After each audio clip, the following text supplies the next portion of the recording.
So guys, good morning. I want to talk about, I hear some things now, some narrative people are running away with. Yes, is Benjamin Sesko a world class? Why are Manchester United fans happy that they are getting Benjamin Sesko? He's an average player. And I'm like, why this debate all the time when Manchester United signs player? Somebody said that when we signed Konya. Somebody said that when we signed Mbeumo. Now we are on the verge of signing Benjamin Sesko, and somebody's coming out with a narrative that, oh, he's not a world class. Let me tell you something. Get it right. Dear Sir Alex Ferguson did not sign a lot of world class players. He got in players into the club and he made them world class. That is what Manchester does. At Manchester United, you get into the club, whether you are a world class or not, it does not bother anybody.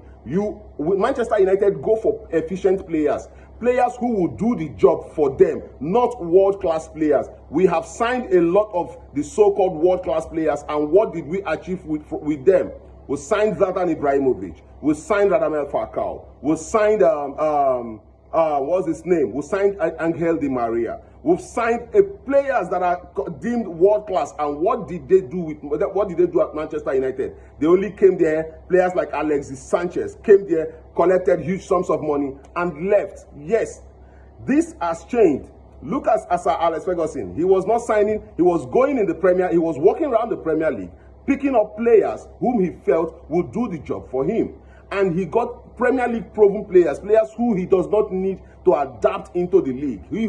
When he brings him, he just needs to give him the instruction of what he wants them to do. And that way, Alex Ferguson achieved success. Look at, it was a few players.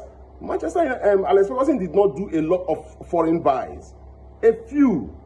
Players like Nemanja Vidic, yes. Players like that, players like Sebastian Ferron, those were players he brought in from abroad, yes.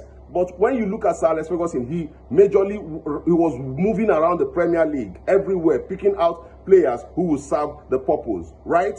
And now, bringing it to Ruben Amorim and the players that we are signing now, look at how he's moving. This is the first signing, this is the second signing he's getting from abroad. Yes, Patrick Dogu, and now Benjamin Sesko. The two players he signed previously were in England. And talking about a player being world class, Benjamin Sesko at 22 has 100 career goals. At 22, he has scored 100 goals. And this is a player Manchester United is getting. He's strong in the air. He is also strong on the ground. He can win tackles. He wins duels. He can score goals. Like, what do you want from Benjamin Sesko that he will not give as a proper attacker? This is a player Arsenal was scouting for 3 years. Manchester United has been on this guy for 2 years. A lot of clubs around Europe have identified Benjamin Sesko as the next big thing. And somebody wants to compare him to Victor Gyökeres. Victor Gyökeres played in England. Yes, he played different clubs in England and was not able to perform until same Ruben Amorim spotted him, took him to Sporting CP, and he became a good player there. The same thing he is doing now, spotting Benjamin Sesko, bringing him to Manchester United. And I tell you, I guarantee you, Benjamin Sesko is a good buy for Manchester United.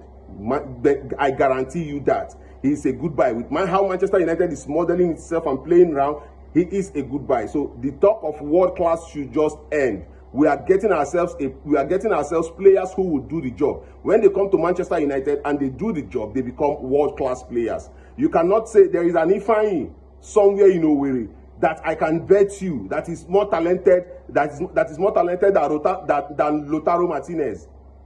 But he will not be called a world class. Why? Because he has not performed on a big stage. He has not performed on a global stage. You are a world class when you play in the Champions League and perform it. You are a world class when you play at the World Cup and perform it. You play in the Euros and you perform. You play AFCON, you perform. That is when they start looking at you and seeing you as a world class player. Look at Victor Osimhen. When he came from OG Nice, where I believe when he came from there to Napoli, he was not deemed world class. He played at Napoli, he performed at Napoli, he became world-class player, and he has gone to Galatasaray to still prove himself.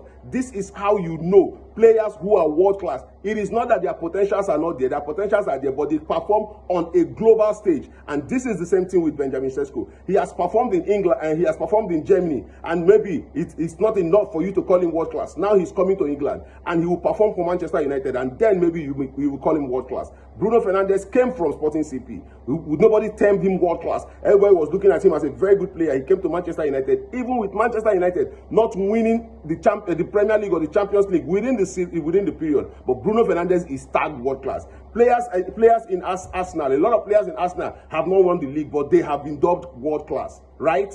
So let me get it right for yourself. Huh?